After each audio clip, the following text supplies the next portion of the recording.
So for impoverished populations, do you think community gardens and CSAs are the best route to securing access to produce?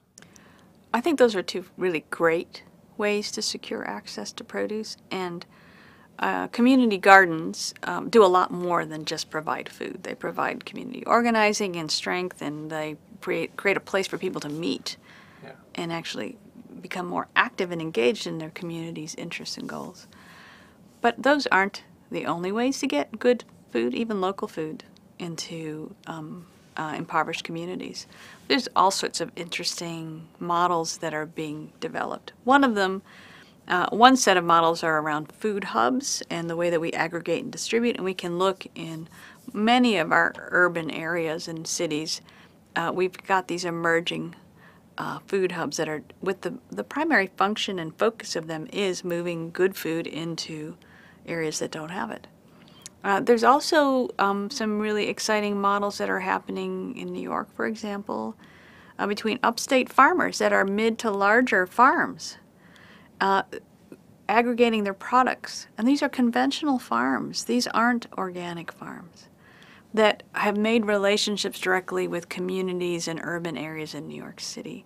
And they're working together to provide the link between locally grown fresh foods to the city. So I think that the limit is only our creativity and our intention. Yeah. If we have the intention to do this, we can do this. Yeah. We can put people on, we can do all these things. Yeah.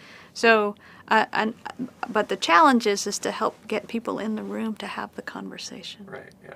If we're going to create new, innovative ways to address these sort of wicked problems that we face, we have to have different kinds of people in the room talking about it and being creative.